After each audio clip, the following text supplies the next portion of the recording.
नमस्कार दोस्तों, मैं हूं अजीत और आप देख रहे हैं मेरे सेट टू द पॉइंट। दोस्तों, मंगलवार को जिस तरह से पहलगाम में आतंकवादियों ने हिंदू पर्यटकों के ऊपर हमला किया और 27 लोगों की निर्मम हत्या कर दिया, उसके बाद पूरे देश में एक आक्रोश का माहौल है और इस आतंकवादी घटना पे बहुत ही तीखी प्रतिक्रिया पूरे देश में से सामने आ रही है और आक्रोश होना लाजमी है, क्योंकि इतनी बड़ी संख्या में हिंदुओं का नरसंहार केवल उनके धर्म के कारण किया गया है। भारत एक ऐसा देश है जहाँ हिंदुओं का इतना बड़ा दुर्भाग्य है इस देश के अंदर कि एक बड़ा राजनीतिक वर्ग, एक बड़ा कार्यपालिका और न्यायपालिका का हिस्सा इस्लामिक जिहाद के अस्तित्व को भी स्वीकार करने के लिए तैयार नहीं है, जबकि ये सभी जानते हैं और दुनिया का हर देश ये मानता है कि इस्लामिक जिहाद एक पूरी विचारधारा है जो इस्लाम को नहीं मानते हैं उनके खिलाफ युद्ध करने की। आज जो सोशल मीडिया पे प्रतिक्रियाएँ आ रही हैं उसको देख के मुझे लगा कि उसमें एक बात लोग कहना भूल जा रहे हैं। सभी का इशारा केवल पाकिस्तान की ओर है कि पाकिस्तान को हमें सबक सिखाना चाहिए और पाकिस्तान को पूरी तरह से दंडित करना चाहिए। ठीक है, वो करना आवश्यक है और वो किया भी जाना चाहिए। पाकिस्तान को इसका सबक सिखाना ज़रूरी है, लेकिन पाकिस्तान जिहाद का एक्सपोर्टर है और हमारे देश के अंदर भी तमाम मदरसे, तमाम मस्जिदें ऐसी हैं जहाँ पे जिहाद का पोषण हो रहा है और समय समय पर कार्रवाइयाँ भी हुई हैं, लेकिन वो कार्रवाइयाँ इतनी संतोषजनक नहीं रही कि हम ये कह सकें कि हमारे देश के अंदर जिहाद नहीं पनप रहा है। ज़रूरत हमें इस बात की है कि हम इस चीज़ को स्वीकार करें और हमारी मशीनरी इस दिशा में काम करे कि इस्लामिक जिहाद का सर्वनाश हम अपने देश के भीतर सबसे पहले कर सकें। और बाहरी शक्तियों से तो लड़ना है ही है, उसमें कोई दो राय नहीं है, लेकिन भीतर बैठी हुई जो शक्तियां जिहाद का पोषण कर रही हैं उनको निपटाना भी हमारा परम कर्तव्य है, क्योंकि इसके बगैर हम जिहाद को ख़त्म नहीं कर सकते। और जहाँ तक जो लोकतांत्रिक जीवन मूल्य हैं और भारत का संविधान है, इसके दायरे में रहते हुए जिहाद को निपटाना एक कठिन काम हो सकता है, क्योंकि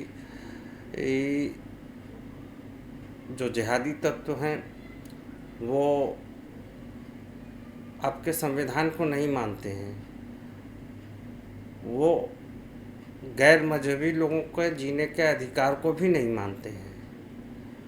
लेकिन जब वो फंस जाते हैं कानूनी प्रक्रिया में तो वो अपने संवैधानिक अधिकारों की बात करते हैं। जिस संविधान को वो नहीं मानते हैं उसी संविधान से वो अधिकार की मांग करते हैं, उसी संविधान से मिले हुए अधिकारों की बात करते हैं।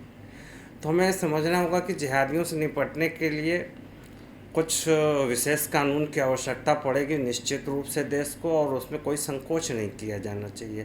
भारत में धर्मनिरपेक्षता की आड़ में जिहादियों का पोषण किया जा रहा है। एक वर्ग बहुत ही चालाकी से जिहादियों का पोषण कर रहा है धर्मनिरपेक्षता की आड़ में। धर्मनिरपेक्षता यानी कि सेकुलरिज्म उनके लिए एक टूल से ज़्यादा कुछ नहीं है और भारत के राजनीतिक दल इस बात को स्वीकार करने को तैयार नहीं है। और कभी कभी तो मुझे लगता है कि भारतीय जनता पार्टी और संघ का भी रवैया जो है बहुत आक्रामक नहीं है जिहादियों को लेकर।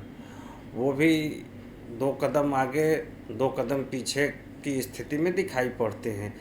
वो इस बात को भूल जाते हैं कि जिहाद का एक कॉन्सेप्ट जो है वो पूरी दुनिया में चल रहा है और उस कॉन्सेप्ट से भारत के लोग भी अछूते नहीं हैं। मैं ये नहीं कह रहा हूँ कि सभी मुसलमान जिहादी हैं, लेकिन सभी जिहादी मुसलमान हैं, इसमें भी कोई संदेह नहीं है।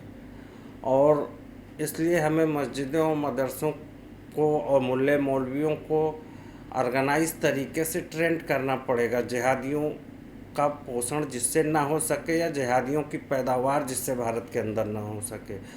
और इस मामले में मैं देखता हूँ कि दुनिया का कोई भी देश अभी तक कामयाब नहीं हुआ जिहाद को पूरी तरीके से नेस्तनाबूद करने में। वो जिहाद को ख़त्म नहीं कर सका, बस कुछ ऑपरेशंस किए लोगों ने जिसमें बड़ी संख्या में कैजुअल्टीज़ हुई, बड़ी संख्या में जिहादी मारे गए, लेकिन वो जिहादियों की पैदावार रोक नहीं सके, इसलिए वो ऑपरेशन सफल नहीं हुए। हम चाहे अमेरिका की बात करें, अमेरिका ने अफ़गानिस्तान में कितनी कार्रवाइयाँ की, चाहे इज़राइल की बात करें, इज़राइल ने समय समय पर गाज़ा को फुटबॉल का मैदान तक बना दिया है इस समय, लेकिन फिर भी हम ये नहीं कह सकते कि आने वाले समय में अगर इज़राइल गाज़ा को पूरी तरीके से अपने कब्ज़े में नहीं लेता है तो जिहाद से मुक्त हो सकेगा, नहीं हो पाएगा। दुनिया के और बहुत से देशों में जिहादी तहरीकें चल रही हैं। जहाँ तक भारत, पाकिस्तान और बांग्लादेश, ये तीनों अखंड भारत के एक हिस्सा हुआ करते थे, एक समय में अविभाजित भारत था ये। इन पाकिस्तान चूँकि उसकी बुनियाद ही इस्लामिक सिद्धांतों पर रखी गई, एक इस्लामिक राष्ट्र बना, तो वहाँ पर जिहाद का पोषण सरकारी तौर पे किया जाता रहा है। और वो ख़ास तौर से ज़ियाउल हक़ के समय से पूरी तरीके से उन्होंने एक इस्लामिक जिहाद का गढ़ बना दिया पाकिस्तान को। बांग्लादेश में भी चूँकि कट्टरपंथियों का वर्चस्व हमेशा रहा है, इसमें कहीं कोई दो राय नहीं है। 71 में बांग्लादेश पाकिस्तान से अलग हुआ, लेकिन कट्टरपंथियों का वर्चस्व वहाँ हमेशा रहा और हिंदुओं का उत्पीड़न वहाँ समय समय पर सुनने में आता रहा। इसलिए चूँकि नॉर्थ इंडिया में बांग्ला भाषा को जानने वाले लोग कम होते हैं, इसलिए हम वहाँ पर के समाचारों पर उतनी दृष्टि नहीं रख सके जितनी दृष्टि पाकिस्तान में सोशल मीडिया पर रख लेते हैं लोग। अब चूँकि सोशल मीडिया के दौर में चीज़ें सब सामने आने लगी, उससे पहले ये चीज़ें केवल मैगज़ीन और अखबारों से होती थी। अब तो आपके हाथ में मोबाइल फ़ोन है और हर समय दुनिया की हर खबर आपको मिलती रहती है। लेकिन मैं बात कर रहा था जिहादियों के पैदावार को रोकने के संबंध में, क्योंकि जब तक हम जिहादियों की पैदावार नहीं रोकेंगे तब तक इस तरह की घटनाओं की पुनरावृत्ति होती रहेगी। जिहादियों की पैदावार रोकने की दिशा में भारत को काम करना होगा। अब जिहादियों की पैदावार कैसे रोकेगी? जैसे चीन ने सिंजियांग प्रांत में रोका। आज सिंजियांग पूरी तरीके से चाइनीज़ कल्चर में ढलता चला जा रहा है। वहाँ कट्टरपंथ पे पूरी तरीके से लगाम लगा लिया।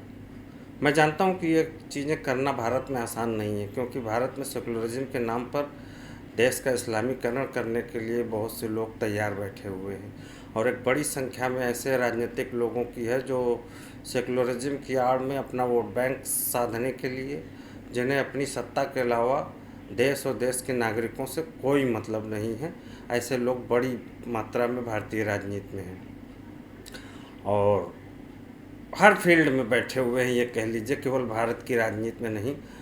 और अफसोस की बात ये होती है कि वो स्वयं भी किसी दिन जिहाद के शिकार हो सकते हैं, लेकिन वो इस बात को मानने को तैयार नहीं है कि भारत में और इस्लामिक इंस्टीट्यूशंस में बड़ी मात्रा में जिहादी तत्वों की पैदावार होती है।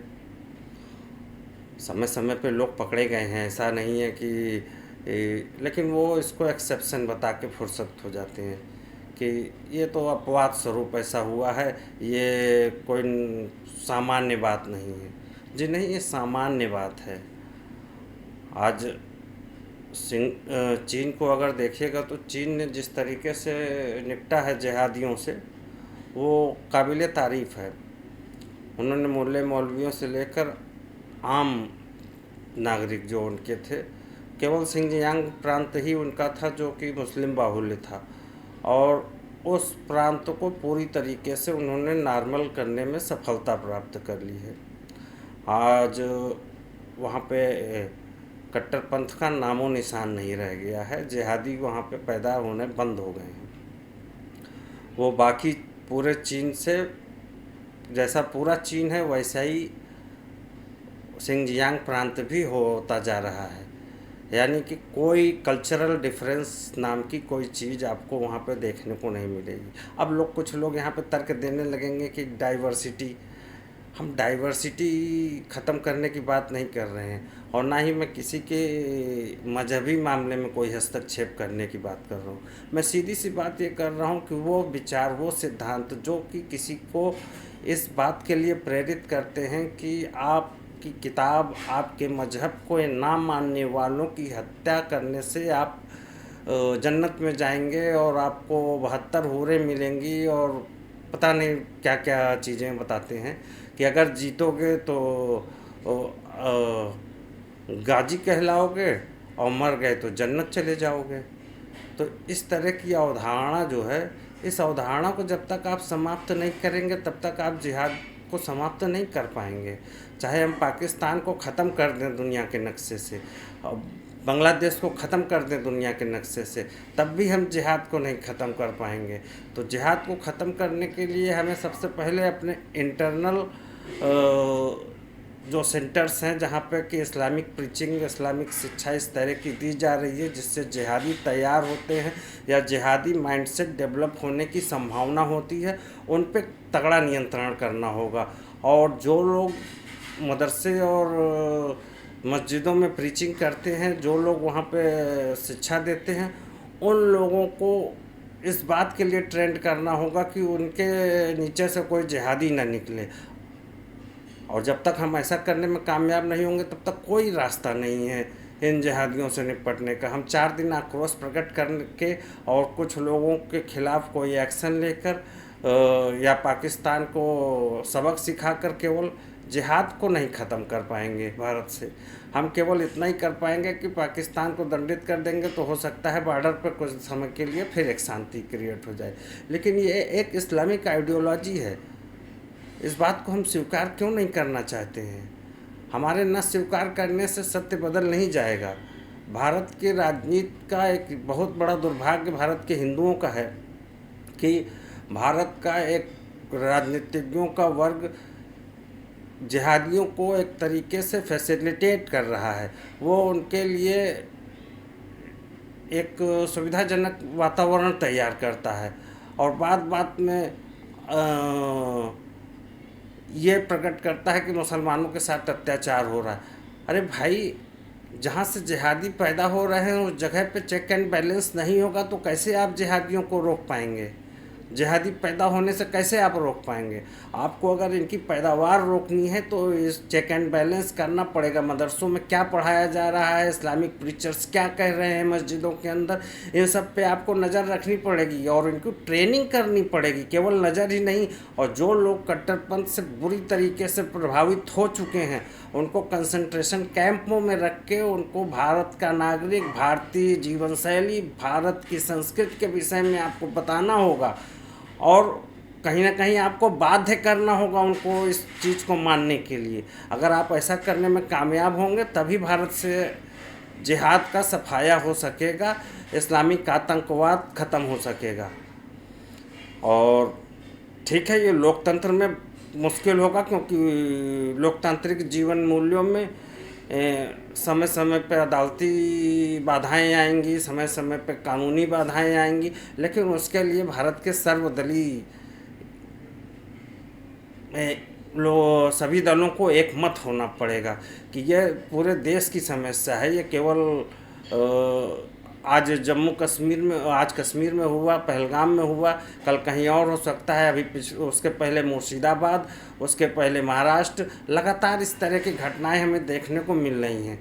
तो इस्लामिक चरमपंथियों से निपटने के लिए हमें इस तरह के इंस्टीट्यूशंस बनाने होंगे जहाँ पे कि उनको बाकायदा इस बात कट्टरपंथियों को कट्टरपंथ से बाहर निकलने के लिए प्रेरित किया जा सके और भारतीय कल्चर के अनुरूप, भारतीय संस्कृति के अनुरूप उनका माइंडसेट विकसित किया जा सके। और ये निश्चित रूप से एक कठिन काम है और ख़ास तौर से भारत जैसे लोकतंत्र में, लेकिन यही एक अंतिम विकल्प है। आज जर्मनी और फ्रांस भी इस बात को करने को मजबूर हो गए हैं। जहाँ पे भी जिन मस्जिदों में कट्टरपंथ बयानबाजी होती थी, वहाँ पे धीरे धीरे जर्मनी और फ्रांस ने ताला लगाना शुरू कर दिया है। आपको इस बात को करने में कौन सी हिचक हो रही? फिर आपका तो बंटवारा ही मजहब के आधार पर हुआ है। और ये बंटवारा अगर एक तरीके से जो 1947 में भारत का बंटवारा हुआ, ये दो कौमों के बीच का बंटवारा था, हिंदू और मुसलमान। जब मैं हिंदू की बात कर रहा हूँ तो इसका मतलब जैन, बौद्ध, सिख और सनातनी, इन चारों की बात कर रहा हूँ, अन्यथा मैं किसी एक का नाम लेता। ये चारों ही हिंदू हैं, तो इसलिए इन चारों को ही एक साथ जब आप कहेंगे तो इनको हिंदू कहना उचित होगा, क्योंकि हिंदू कल्चर है, ना कि कोई एक उपासना पद्धति। तो जब फ्रांस और जर्मनी जैसे देश कट्टरपंथ पर लगाम लगाने की दिशा में काम कर रहे हैं, तो हम क्यों नहीं कर सकते? हम क्यों नहीं मस्जिदों और मदरसों के ऊपर पूरी तरीके से नियंत्रण कर सकते? और वहाँ पे क्या पढ़ाया जाएगा, क्या नहीं पढ़ाया जाएगा, इस बात को सरकार को तय करना होगा और कैसे पढ़ाया जाएगा ये भी तय करना होगा। और अगर ये तय करने में कामयाब नहीं हो पाती है सरकार, तो सरकारें कोई भी हों, वो कभी भी इस्लामिक जिहाद को नियंत्रित नहीं कर सकेंगी। ये कहते हुए मुझे बहुत दुख हो रहा है, लेकिन यही फैक्ट है कि अगर आप कट्टरपंथियों को भारतीय संस्कृति और भारतीय संविधान की सर्वोपरियता नहीं पढ़ा सकेंगे, तो आप कभी भी इस्लामिक जिहाद को नियंत्रित नहीं कर सकेंगे, इस्लामिक जिहाद को भारत के अंदर से ख़त्म नहीं कर सकेंगे। तो बेहतर है कि कट्टरपंथियों को चिन्हित किया जाए, उनको कैंपों में रखा जाए, उनको मानसिक रूप से उनके दिमाग में जो कचरा भर चुका है उस कचड़े को साफ़ करना होगा। तो बहुत अफसोस के साथ मुझे कहना पड़ रहा है कि मैंने 2 दिनों के अंदर जो मीडिया रिपोर्ट्स के बाद सोशल मीडिया पे तरह तरह के कमेंट पढ़े, और ये कुछ न्यूज़ चैनल ने भी ये बातें बताई कि भारत के मुस्लिम नागरिक इस कायरतापूर्ण हमले की प्रशंसा करते हुए देखे गए, उसकी प्रशंसा कर रहे थे। झारखंड में कोई व्यक्ति सेलिब्रेशन कर रहा था, जिसको गिरफ्तार भी शायद किया गया है। ऐसी एक मीडिया चैनल पे मैंने न्यूज़ देखी थी। लेकिन आप ये सोचिए कि इस तरह की मानसिकता के कितने लोग हैं भारत के अंदर, और ये सभी संभावित जिहादी हैं। जो लोग सोशल मीडिया पे आकर इतने घिनौने हत्याकांड की, इतनी घिनौनी आतंकवादी कार्रवाई के समर्थन में खड़े हो रहे हैं या उस पर खुशी प्रकट कर रहे हैं, वो ठीक है, आज वो खुद आतंकवादी हमला नहीं कर रहे हैं, लेकिन समय मिलने पर वो भी आतंकवादी हमला करने वाले लोग हैं, और वो पोटेंशियल जिहादी हैं इस देश के। इस बात को हम क्यों नहीं स्वीकार करना चाहते हैं, और भारत की जनता क्यों नहीं इसके खिलाफ एकजुट होकर खड़ी होती है? और राजनीतिक दलों पर दबाव बनाइए कि भाई आप जिहाद के खिलाफ एक ऐसी मशीनरी डेवलप कीजिए जो इस्लामिक कट्टरपंथ को पूरी तरीके से नियंत्रित करे, और नियंत्रित ही न करे, उन्हें राष्ट्र की मूल भावना, राष्ट्र की संस्कृति के साथ चलने को मजबूर करे। अगर हम ऐसा करने में कामयाब नहीं होंगे तो हम आतंकवादियों के शिकार बनते रहेंगे। फिलहाल आज के वीडियो में बस इतना ही। हाँ, एक बात मैं और ज़रूर कहना चाहूँगा, जहाँ तक पाकिस्तान का सवाल है, तो पाकिस्तान को तो हमें ये करना चाहिए कि बॉर्डर पे इतना टेंशन क्रिएट कर देना चाहिए कि बलूचिस्तान और खैबर पख्तूनख्वा में जो उनके सैनिक हैं उनको भी वो इंडिया पाकिस्तान बॉर्डर पर लेकर आएँ। तो उसके बाद उनकी स्थिति अपने आप ही जैसी आप समझ रहे हैं वैसी हो जाएगी, कि बस केवल बॉर्डर पे इतना टेंशन क्रिएट रखिए कि पूरी ताकत उनको अपने बॉर्डर पे झोंकनी पड़े, पूरी ताकत वो अपनी केवल हमसे झड़प करने में उनको खर्च करनी पड़े। बाकी काम तो अपने आप उनके यहाँ, उन्होंने जितने जिहादी पैदा कर रखे हैं वो खुद ही उनके अंदर का बाजा बजा देंगे। फिलहाल आज के वीडियो में बस इतना ही मित्रों, फिर मिलेंगे किसी नए वीडियो में किसी नए मुद्दे के साथ। धन्यवाद। वीडियो अच्छा लगे तो लाइक और चैनल को सब्सक्राइब करना मत भूलिएगा।